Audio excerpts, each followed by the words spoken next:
Welcome back to another episode of the K-Swap 240, where today we are going to battle some vibration issues.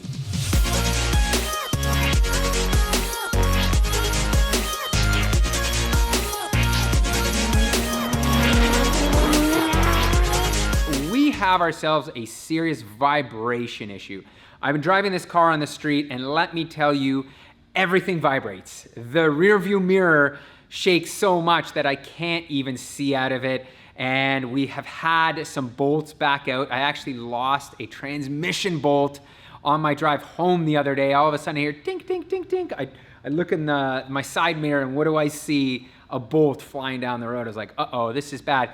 And what I think we have a problem with is the drive shaft. So let's raise this thing up and I'll show you what we're working with. For those of you that recall, we have a BMW E46 5-speed manual gearbox mated to our stock rear end. And in doing so, we used a one-piece drive shaft from Excessive Manufacturing.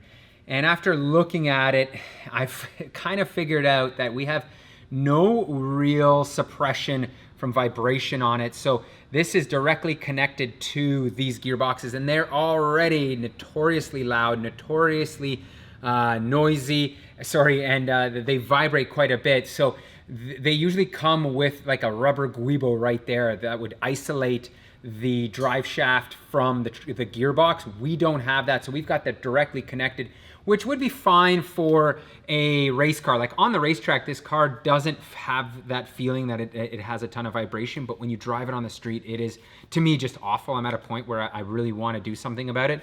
So what I think we're gonna do is drop this drive shaft, take the stock one, which is 2 pieces, and then think about having a new one made. And here we have 3 drive shafts, all different. So as I just spoke about, here is our excessive one, and you can see it's a pretty long unit. This is that piece of metal. This is the adapter plate, actually, that Excessive builds to mate to the BMW gearbox that then mates to this, which I think is a VW Audi flange, and then has this one piece. So what I have here is the factory S14 2-piece drive shaft, which I'm going to utilize. So we're gonna use this piece, and then we're gonna use part of this, and I'm gonna take this to my local drive shaft shop and give them this and this. And here you can see this is the factory BMW guibo and the front part of the drive shaft. So what we're gonna do is we need to figure out our measurement, look at it and measure, so that he's gonna cut this here and then cut this and then mate these two together. And we should have a 2-piece drive shaft that's now going to be isolated. That's gonna be 2 pieces. So it's gonna take a ton of harshness out. I just removed the guibo and noticed a very peculiar thing that I have never seen before.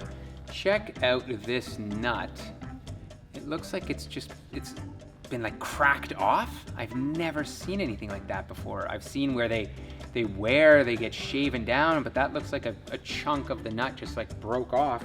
And there happen to be 2 of them like that. Very, very strange. If you guys know how something like this happens, post in the comments, because that's a first for me. Never seen that before. So nevertheless, we're going to be replacing those bolts. So let's get this up and then we can do some measuring.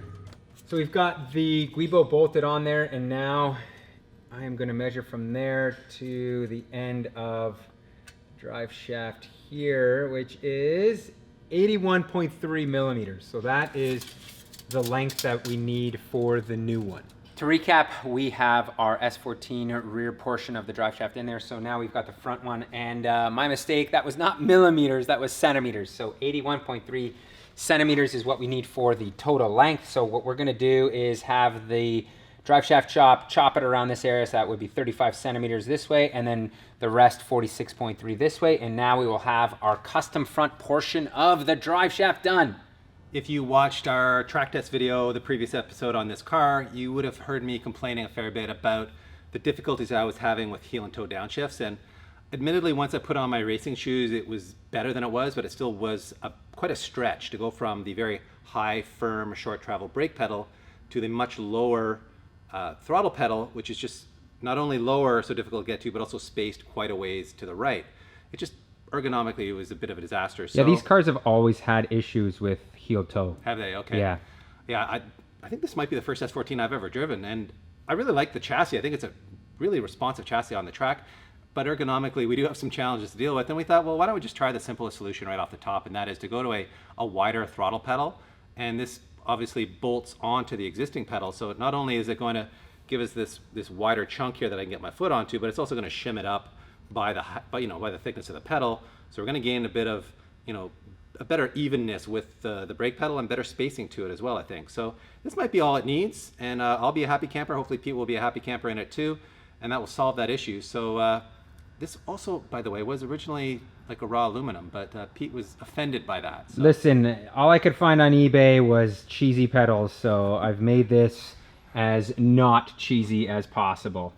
Well, the pedal is in, and I can tell you already it's going to be way easier to get to. And with these clunky running shoes on, it was really like the heel that's interfering with the sweep of my foot over onto the throttle. But yeah, this is going to work much better. Quick update, I made a trip to Cardanic Driveline, who was going to modify the drive shaft for me. And when I got there, they said, whoa, whoa, whoa, you have a problem. You can't mate this front piece of this drive shaft to the back of this piece because there is no there's no slip here that allows forward and backwards movement. So on the BMW drive shaft, usually in the back there, you can see there's a CV joint, and that would allow that movement back and forth. With the Nissan, we don't have that. We have a fixed U-joint right here, and then what I was hoping to do was take this piece, which was also fixed, and made it. But he said what's gonna happen is your U-joints are going to bind up when you're driving if there's any type of forward and back movement, which you can actually expect. So what I've devised as a new plan is I'm gonna take the excessive drive shaft, which does have that slipped CV joint. So there's a bunch of movement here you can see, and that's what we need. So we're going to take this and bring it to them. And what they're gonna do is cut this around whatever length is needed and move it onto our front piece of our 240SX drive shaft. However, to mate this now to the gearbox, I've also made a slight modification, and let me show you what that is. So my one complaint with the original setup was that we had the excessive adapter, which was a full billet metal piece, mated to the gearbox directly. And I was like, you know what? Even though we're shortening the drive shaft here with that excessive piece now, I don't want to have it hard mounted to the gearbox because I'm worried we may be doing this all for naught. So what I've done is I've mounted up the rubber guibo in between, and now we have the adapter. So now we have that rubber isolator right there, which should, in theory, get rid of any type of vibration that would be transferring from the gearbox directly into the drive shaft. And we are back once again from Cardanic, this time with a proper drive shaft. As you can see, they took the excessive one piece, cut the front off, and mated it to our Nissan 240SX one. So this thing can finally go back in, but before we do that, we've got to address the shifter because the rod and everything has to be put back in before we put this in. As you guys, I'm sure know, we've been running this Cooler Works shifter, which is an E46 shifter mated to this chassis. And me and Dave have been going back and forth a lot about whether to keep it or not. I personally like how crisp and short the shifts are. I really like the position of the shifter, but after the track test, Dave was complaining a lot about how much effort there was, right, Dave? Yeah, it was very high effort. I felt like the amount of effort I was having to put into the shifting was a bit of a distraction, and it's very precise, but I just felt like because I'm putting so much effort into it, it felt like it was like delaying the shifting action, like it was slowing me down. Yeah, and the other one issue that we did run into is third and fifth are very close. Mm-hmm. So when you're going from second, sometimes you did hit fifth because of that. And that's not a byproduct of the shifter. That's a byproduct of this swap and how everything's set up. So what we have decided to do is take this out and go back to our K-Miata shifter, which has, I don't love the throw on it, but it was working well for us. It had a lower effort because of the longer throw. And I think part of the problem why I personally thought it has an overly long throw is how long the shift knob is. So if we may reduce this down to a smaller shift knob, I'll check my stash. I found this like HKS one that I have kicking around. And when I put it on, you can see, man, we would be like really low. I don't know if that's the kind of car you want to be, or this is the kind of shift knob you want to be using when you're banging gears. So I think we're going back to this one. Well, it looks like everything is in places and has worked out. The drive shaft is a good length. And now we've got the rubber isolator up front here. We've got the carrier bearing here. So this should be good to go. We're gonna go for a test drive at the end of the episode to really feel the difference. So we'll show you that. But in the meantime, we have a couple other things to take care of. One of our other complaints with the way the car behaved at the racetrack was the brake pedal was very much like an on-off switch. It was just fully, almost like going into lockup right as soon as you get on the pedal, or nothing at all. So we wanted to add some more, feel to the pedal. And having talked to Tom at Core 4 Motorsports, he recommended going with these PFC brake pads. So we're going with a PFC 01 compound in the front and a 97 compound in the rear, which is a little bit milder than the 01. We sourced these from our friend Mauricio at 507 Garage, so thank you, Mauricio, very much for that. And as you can see, it's relatively simple to load these in here. There's just one pin that holds the pad in, so in go that PFC 01 pad. Little last minute addition to the car here before we head to the track, and that is this GK Tech Roll Center Correction Kit, or RCC kit as they call it. And it actually improves roll center and bump steer geometry, so it does both actually. And we've actually installed it on the driver's side of the car already, and you can see this is the passenger side where we haven't installed it, and you can see the position the wheel's sitting in and how much, how flush the tire is here. Now if we come over to the other side, we are poking out here a fair bit. So it's also interesting, lowered the ride height some. And we're already at 3.7 degrees of negative camber here, so putting more camber in it really isn't, I think, going to get the job done, because we have at least 25 or 30 mil here. So to make these fit, I think we would need an over fender or a fender flare or something that would give us the clearance we need. But on stock sheet metal like this, I don't think these are going to work for us. So even though it's a great idea to fix our roll center and bump steer geometry, and if you look underneath the car, you'll see that this has lowered the arm on the driver's side to put it in a much better position for geometry purposes. So it would help the front end of the car grip up the way Tom from Core 4 told us it would. But if we're going to be tearing fenders off the car in the process, it's not really the ideal solution for us. So if your S14 has wider fenders or fender flares on it, I think this kit is a great way to go. And I should also mention it has a setting here for more steering angle. So the drifty boys would use this hole, and the grip boys like us would use this hole out here, which gives you like normal steering angle in Ackerman. So it's a really great product. I just unfortunately think we're going to run into enough clearance issue here that we can't run it. So I think we're going to revert back to our old setup and just put a more aggressive alignment into the front end of this car, get some toe out into it, put some more camber in it, and see if we can get better turn in out of it that way. All right, we're on the maiden voyage here, and so far, wow, man, it feels so much smoother. Really? Holy smokes, yeah. Like before, at this type of RPM, yeah, my gauge was the rear view mirror would rattle so much that you just could not see out of it. Really? It was terrible. It was absolutely terrible. Now I can cruise, and even right around like this RPM, 2,500 to 3,000, yeah, I have no rattle. I can see out of the back, so that is a huge victory. We do have a bit of a buzzing, rattling noise from the shifter, but yeah, wow, the shifter's making some noise. We're gonna have to look into that. It's like a loose jam nut in there or something, but probably not a big deal. I've never street driven this car before, and it's a track car.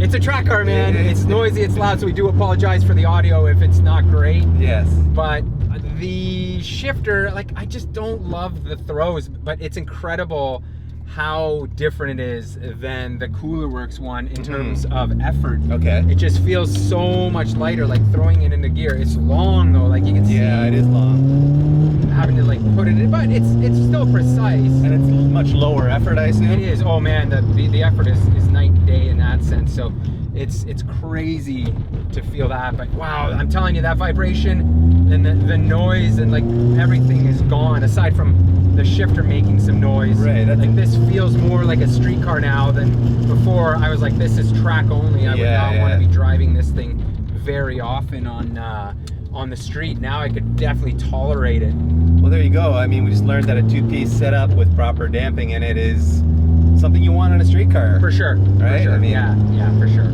Wow, like, oh man. Wow, it's it's still buzzy. It's a Yeah. 4-cylinder K. Exactly. With hard mounts. and- So and let's not say we're driving a Lexus here. No, we're not cruising in refined luxury, but it feels good, and the fact that there's no vibration, I mean, that's what this was all for. Yep. All right. Let's see what these brake pads feel like. Ooh. Okay. Plenty of stopping power. Plenty of stop power. They're you know what? They have less bite. Okay. Initial bite, I should say. Yeah. But they come on strong. I was not pushing very hard there, so Right. let me give you a harder push here Okay. and see what this feels like. Oh yeah, see they lock up Still quick. lock up easy, don't Yeah, they? so I don't know, man. I feel like it's gonna be tough in terms of you know, that compound change has really fixed our problem, right? Yeah, for me before, the problem was the brake pedal was so high and hard that I was locking up the brakes before I could get my foot down as far as I wanted it to go to heel and toe. So do you feel like there's still not a lot of pedal travel before it wants to lock up? I feel like there is more pedal travel. Okay. Yes, it does feel like there is more pedal travel. I feel like I can heel toe pretty good here. Like if I'm needing to downshift here. Okay. Sloppy, but you Yeah, can still but- do it, especially with that spacer that we added. It Oh certainly yeah, helps that's right. We tremendously added that there. in too. I forgot. So yeah. that's nice to have there. And that is officially a wrap on this one. Thanks so much for watching, guys. I've got to say we've made some good progress with this car. That drive shaft was huge and it seems to be working so well. The brakes, well, we're gonna find out on the racetrack, and the shifter, I'm kind of meh about, but at least Dave's gonna be not missing a gear. So thank you so much for watching, and we will see you in the next one at the racetrack with this car. Watch this, you just power out, full throttle here. Woo! Whoa, baby, you lost it. I was having too much fun. Man, this thing is a riot.